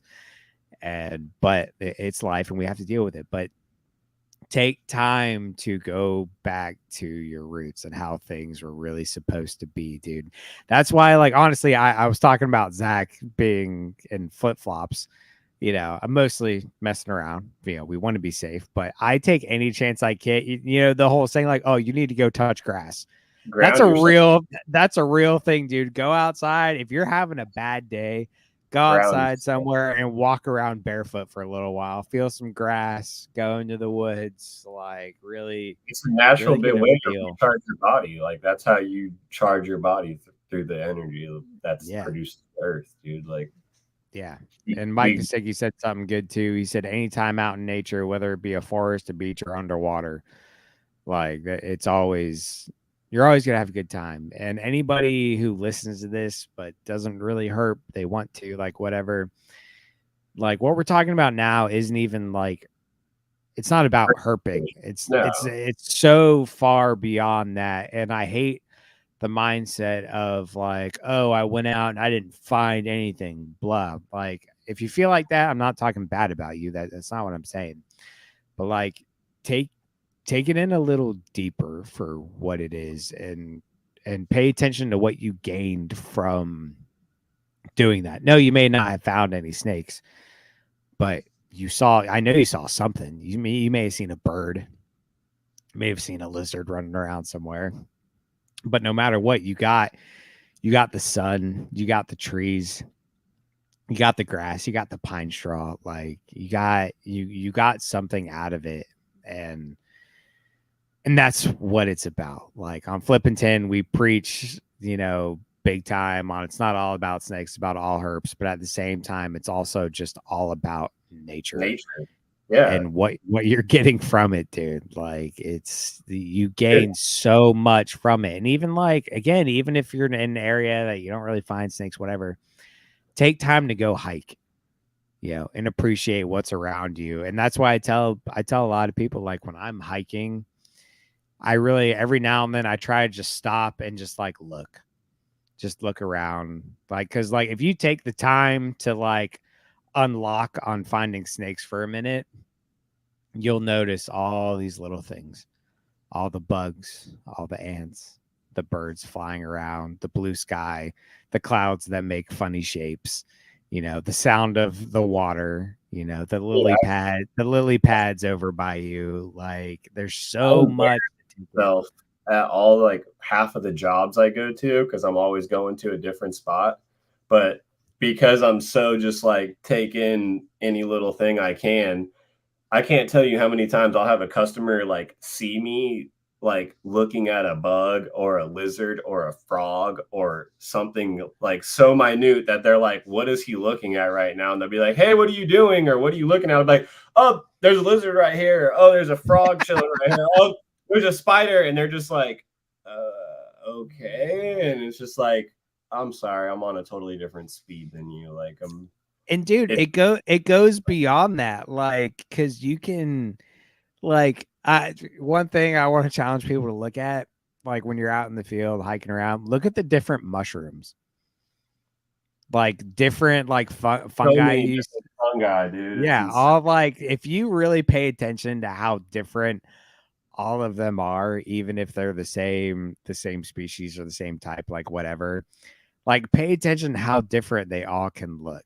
Like, it's little stuff like that like, there's so much to nature that we just miss on it. The average person misses on a day-to-day basis, but like, look at little things like that, different things of moss, how, you have moss that like hangs from the trees, but you also have like I can't remember the exact name of it, but the moss that grows over the ground that almost makes like a pillow. Oh yeah. Like, it's so cool, man. No, like, you literally just gotta stop and look at it, like you're saying, and take it in. People can name exactly. Tito said people can name all the Kardashians, but can't identify a single plant in their garden. It's crazy how disconnected we are from what's all around us. priorities, brother. Yeah. Priorities. Like it's a real thing, and there. I'm sorry, knowing the Kardashians does nothing for you. Like it doesn't. Like if you're that connected to that stuff, like good for you. But like maybe take some time to like learn about nature and your surroundings. If it's not your passion, like whatever. Anybody that listens to this, obviously, but like, dude, if this is your passion, make it a goal to change some other people's minds about it. You know what I mean? Like try to help them learn, because once people start, it's hard to stop, Yeah. So Like we know most of our audience is herpers, and we said that this wasn't all just based on getting out and herping to clear your head. But like we said, if you are going through mental struggles, going out and walking a boardwalk by the beach, or walking a boardwalk by the river, or walking a bike trail that goes through the forest, like there's so many avenues that don't have to involve you touching an animal or looking for an animal, that get you out in nature and let the sun rays hit you, that kind of can just, ground you for a second, like Jake is saying, and getting you, slowed down and locked in and out of that box. Because I mean, everyone's going through it. Now, don't ever think that somebody's not going through something, because we've all been led to put on a show through social media and in life in general. So we all just need to realize that we can slow down, and we're all on the same page, really. We're all going through the same thing. I challenge anybody who's, we're not asking for stories about your mental health, like, and where you're at in life. But Sky and I can both tell you from personal experiences that this helps. And so I challenge anybody who's going through anything right now, just go for a walk for an hour or two. Doesn't have to be a long time. I know people are busy. We don't have a lot of time for a lot of things, but take a little bit of time and just go for a walk, whether it be on a trail nearby you or the beach, whatever. Put your phone in your pocket, turn it off, take time for you. And I promise you, a little while into that walk, all of a sudden you'll kind of forget about all the stresses, and you'll just be looking at stuff and be saying, oh, that's cool. That cloud looks pretty. Like this weird pattern on a log looks kind of neat. Like you'll be noticing all kinds of different stuff that's just stuff that's been there the whole time that you just haven't picked up on. Yeah, you could have seen something a million times, but because you were focused on something else, all of a sudden you see something different about it. And it's important, man. If like, it doesn't matter. If you're not a hurt person, and this is more so anybody who listens to this is going to be a hurt person. But like, if you're getting into herping or whatever, or you want to help somebody else, tell them to go for a freaking walk, dude. Go for a walk, absorb some rays, just do you for a little while, be in nature. And Tyson said, even if you take a pair of binoculars to the city park and look at the birds, like it's 100%. Like it's how many times I've been on a walk looking for snakes and didn't see any snakes, and just enjoyed all the hawks and other birds I saw out. Everything else. Yeah. And that was more than enough to make me content. So yeah. And even then, like, you could see nothing, dude, but like just paying attention to weird patterns of bark on a tree, like there's so many things that you can do that will help you. And again, just being outside, man, there's literally a science behind it. Like, it's good for you. It's good for your brain. It's good for your body. It's good for your health. Not only your mental health, but your bodily health. Like, take some time to do it, man. Like, it will do a lot of good. And I promise you, if you start doing it, you'll see the difference. You'll be more calm throughout your day. There's a lot that happens with it, man.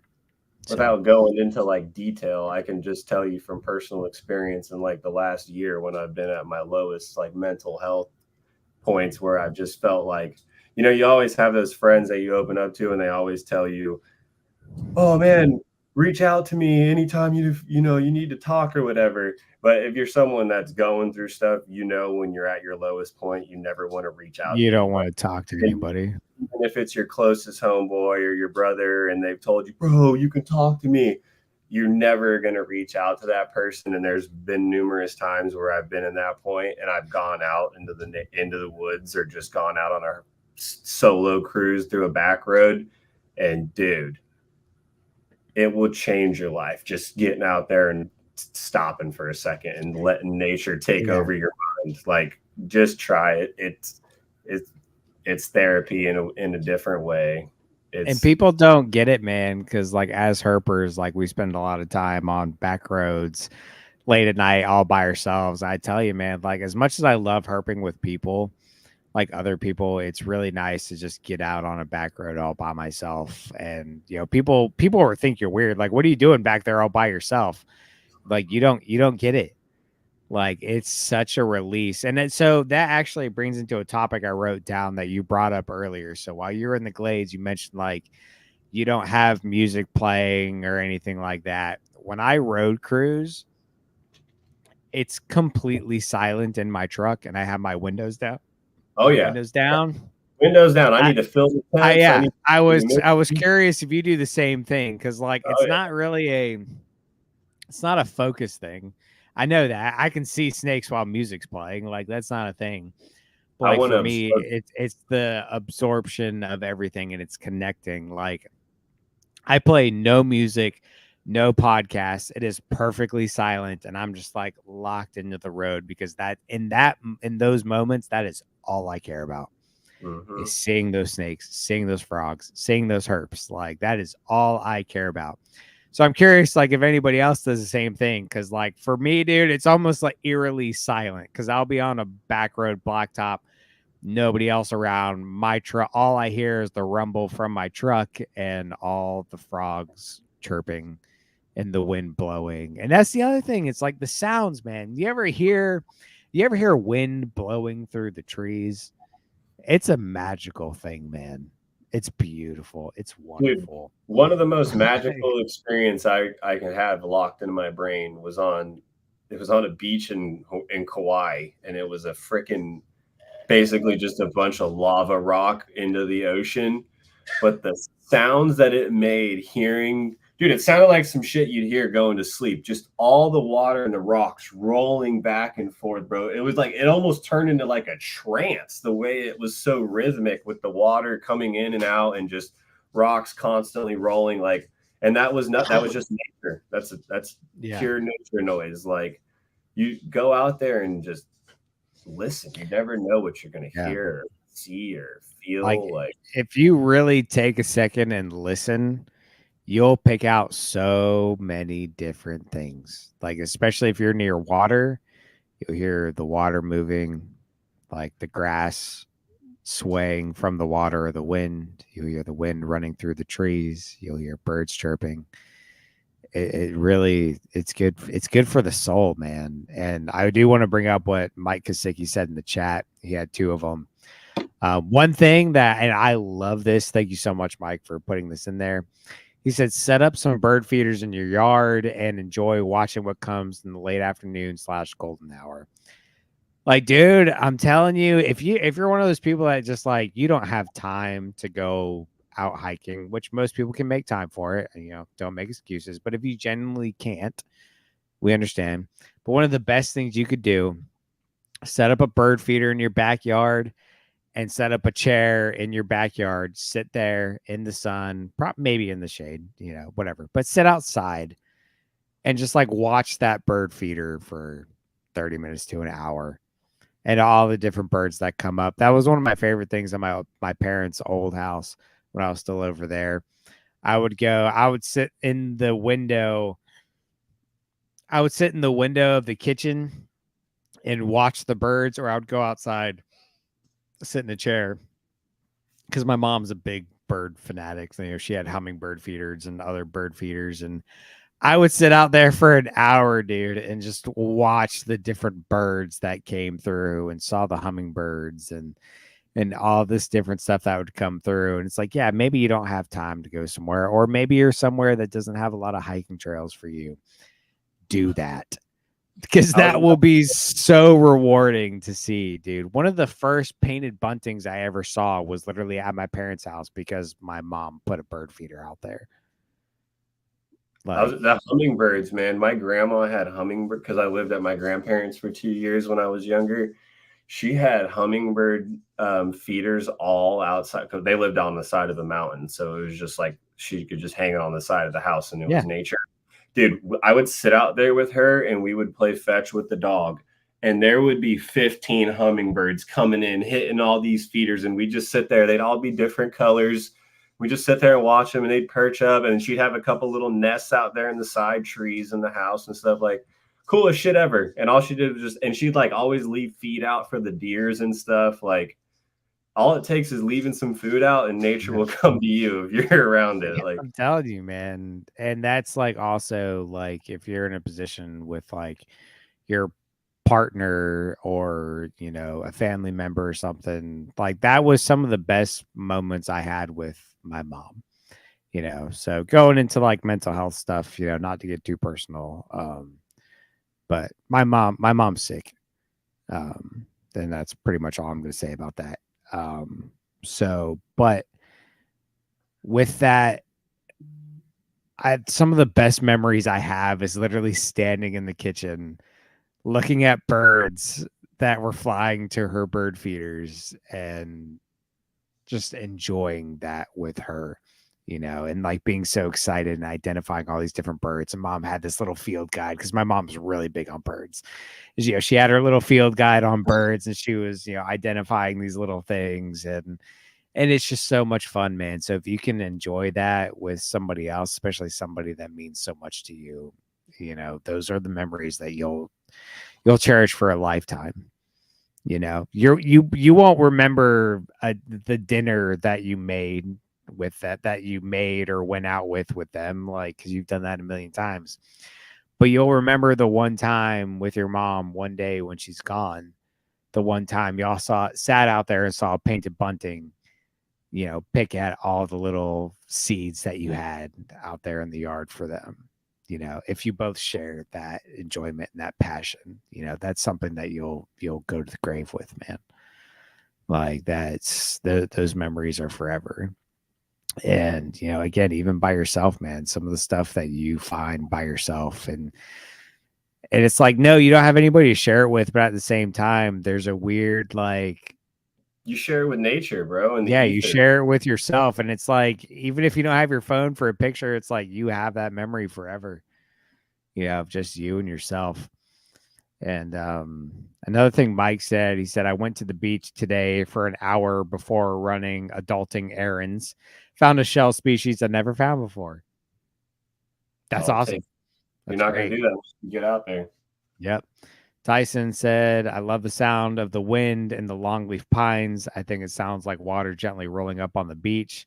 One of my favorite sounds. Again, completely agree.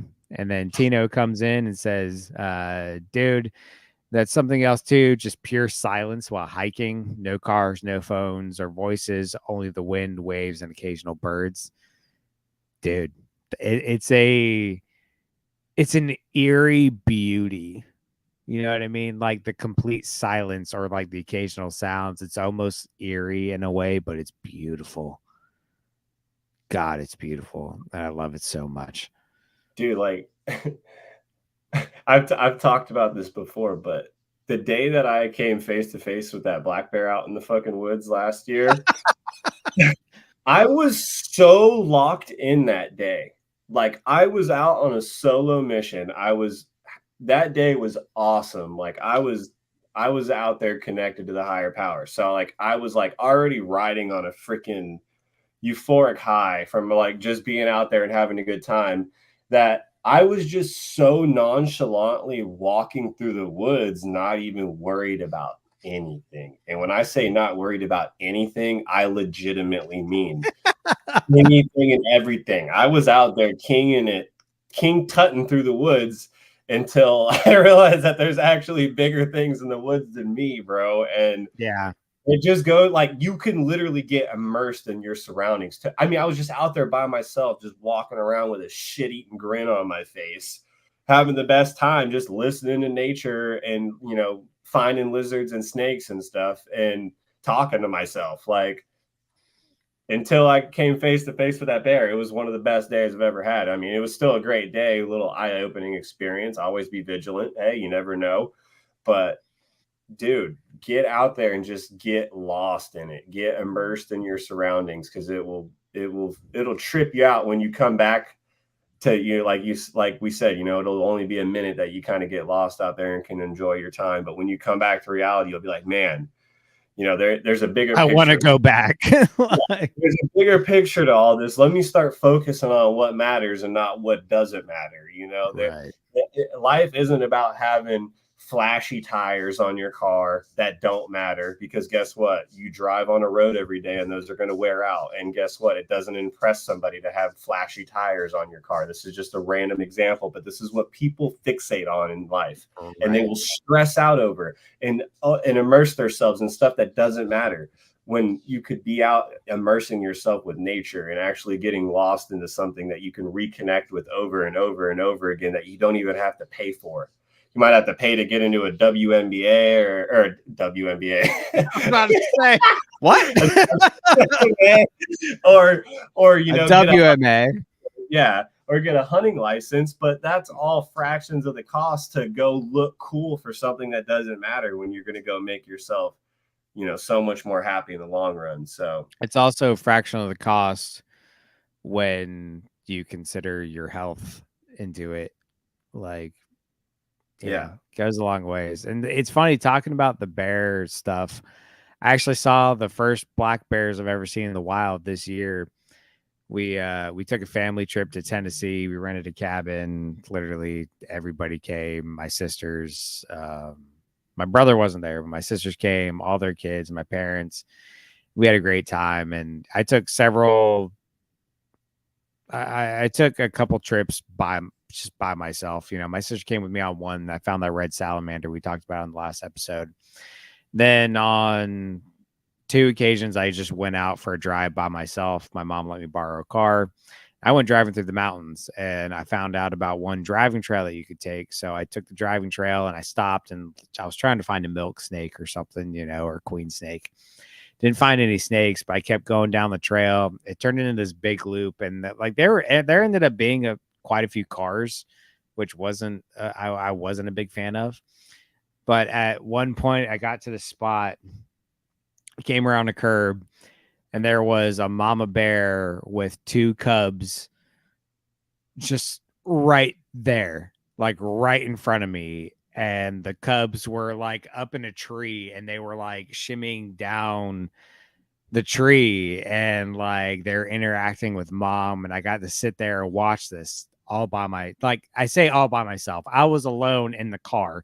There are other cars around me also watching this and taking videos, but it was just like, it was so cool to just sit there and watch that, you know, like that was such a neat experience. I definitely wasn't expecting it, you know, but it was so cool to just like watch those cubs interact with mom and how they, you know, descended down the tree and all this stuff. It was the cutest freaking thing, dude. It was adorable. Like it was awesome, but it went you know, squeeze their cheeks. yeah, you know, it was, you know, it's those things that like you'll never forget, man. No, it's little So, memories like that, man. That they'll be imprinted in your brain. yeah. It's awesome. Gabe's And Gabe's in the chat. Yeah. He said he saw his second only ever in-person Francis Marion black bear a few weeks ago. Such magical encounters. And it is, man. You see something like that. I tell you what, your perception on things will change when you see something that could absolutely fucking kill you without even blinking. When you observe something like that and you just watch it for what it is, and you see the size, and you see the power of it, of what could be there. It's humbling, you know. That's Yeah, humbling is the best way to describe yeah. that, bro. This whole conversation, like humbling, Yeah, is a no, great word to describe it. but literally, dude, that day, that's literally all I took away from that experience was fuck what anybody says about, yeah, black bears are nice and they're cuddly. Yeah, they probably are, and yeah, they are scared of us. But if that thing They're not wanted cuddly. to, Go ahead and try and cuddle a black bear. See what happens. bro, that thing was literally dropping trees through the forest as it ran away. And I mean, I'm sure y'all heard me tell, so I'm not going to get into it, but I poked this thing, it stood up, we fucking locked eyes, and it fucking bolted. And as it Wait, bolted, you poked it? dude, yes, I was walking on the I didn't I know was you walking. poked the freaking thing. Yeah, I was walking on the brush line of like a wooded area, and then there was like a little open plot. So I'm walking that whole plot, and I'm flipping every little drop log or whatever. And I hear, after I flip the log, I hear a little brushling it right inside the brush line. So I have my snake hook, and I fucking start poking into the woods while I fucking poke something, and all of a sudden something stands right up in front of me, and it's a fucking black bear that's taller than me. And that bitch looks at me, I look at it, and it said Shibuya through the woods, and it took the forest down with it, bro. That the noise Jesus. it made as it trampled through the woods made me realize how fast it could turn me into a fucking pancake if it wanted to, Yeah, bro. It would have that's ran through me and slashed me like I was butter. and you know it's funny. This is actually pretty random, but for some reason you saying it took down the forest while it ran off. You know the whole saying, if a tree falls in the woods, does somebody hear it? Everybody's pretty much heard that. Or if a bear shits in the woods, like that whole thing. There's one time I was working on so I went to college for wildlife management. I had to do an internship for 400 hours. So basically a whole summer. I worked at a plantation here. And I was doing some hack and squirt on some Chinese tallow trees, which, if you don't know what hack and squirt is, it sounds funny. But Chinese tallow trees are an invasive species here in South Carolina and a lot of the Southeast. And basically, to kill them, an option to that is called hack and squirt. And so when you do that, you literally have a handheld hatchet. You whack the tree, peel the part that you whacked, and then you squirt herbicide into the tree, kills the tree. Depending on how big the tree is, how many times you gotta whack it and squirt it, all that. So I destroyed about I don't know, nearly 50 acres of Chinese tallow trees. Now, granted, these are invasive trees. They're not good for the environment. They will take over and kill off other species of trees. So nobody lose their minds. I was doing my job in something that's important here. But while I was out there, I was just sitting there doing my job, and out of nowhere, this tree just fell. Like, just randomly, this tree, I heard it go boom, and it fell over. I was like, what the heck? Like, what the hell was that? And there was nothing around. There was no animals, no nothing. This tree just fell.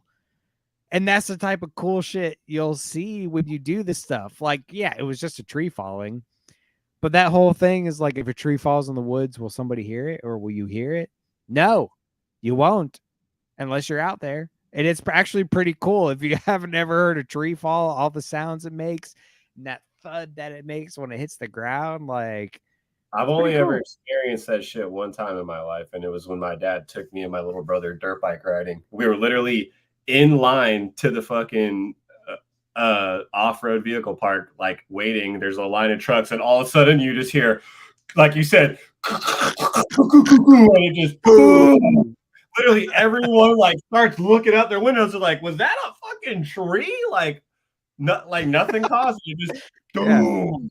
But like you said, I've only ever experienced that one time in my life, and my dad said that right after him. He goes, "So if a tree falls in the woods, does anybody hear it?" Fucking what? Yeah, I'm telling you, man, it's funny because like that's something you don't think about until it happens. Like it happens, you're like, that's the first time I've ever literally witnessed a tree falling Yeah, for no reason. Like, yeah, just it falling because nature. Yep. And Gabe, yes, hack and squirt is hell in the summer. I was doing it midsummer. Hack and squirt sucks. It is not We have fun. to try this out in Daytona, brother.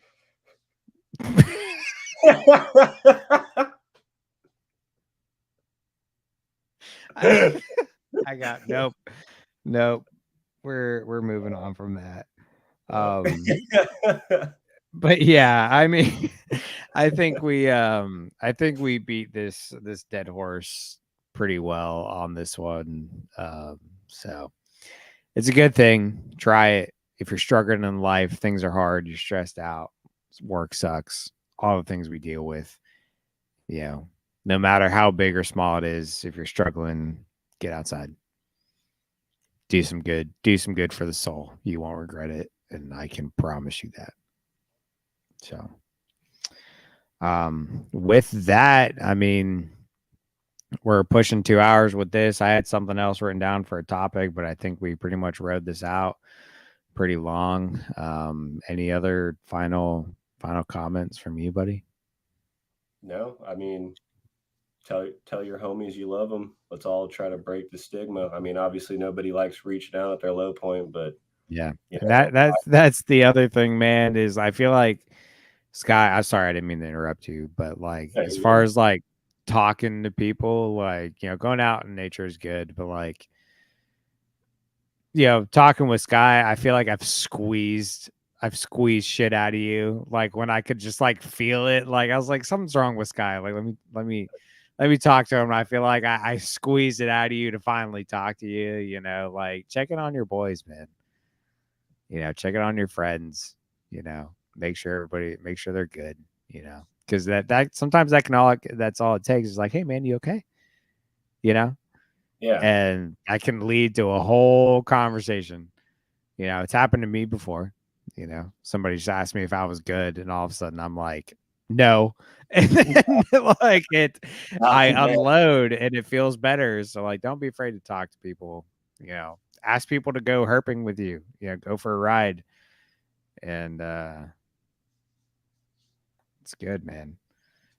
Tino wrote into us real quick. Let me see what he's got. Oh, he's got 16 pictures. Tino, we're gonna save you for next week, buddy, because my laptop likes to take forever to write in or to save between my phone and then.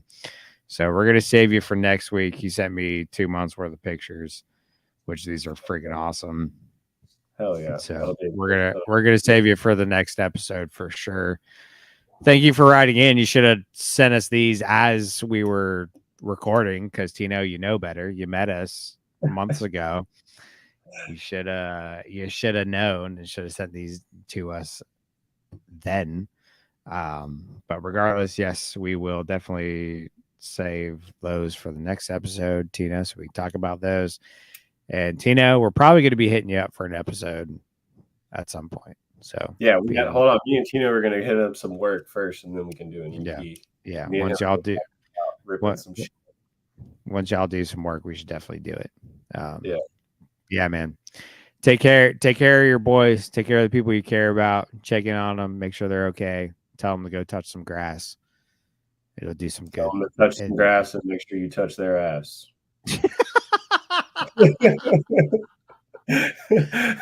Oh my god.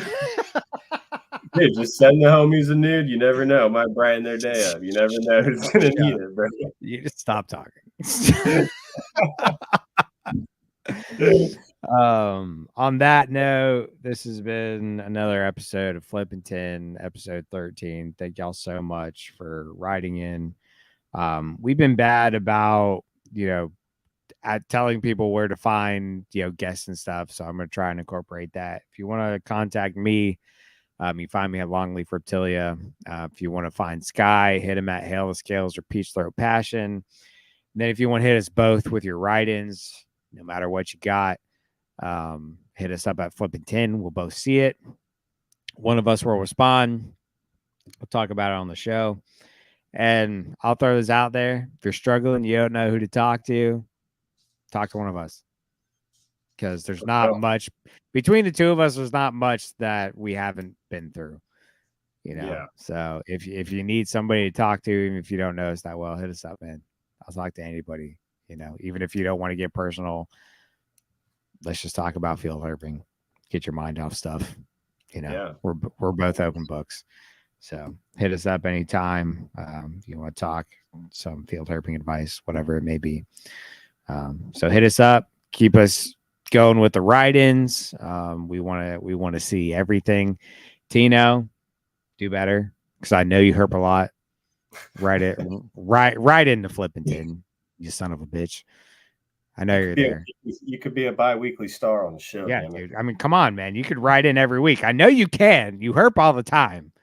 So write into the page. Don't send us a slew of things 2 months later. You fuck. But everybody get out and flip some tin. And as always, our closing remarks. And I feel like what we've been talking about ties into our closing quote every week. So 100%. this one really ties into it all. And that is look and you will see, read and you will learn, and think and you will know.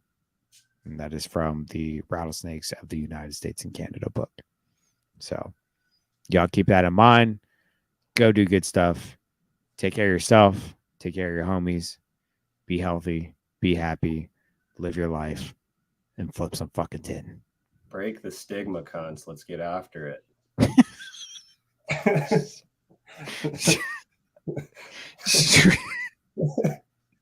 Sometimes I wonder about you, dude, because I'm like, there are some things that maybe we shouldn't say on a podcast. All right. On that note, y'all have a great evening, day, night, whenever you listen to this. You could be listening to anybody you're listening to us. Thank you. Have a wonderful evening. Love you guys. Peace. Love you. Stay safe and see y'all at Daytona, hopefully. Yee! Yeah. Bye.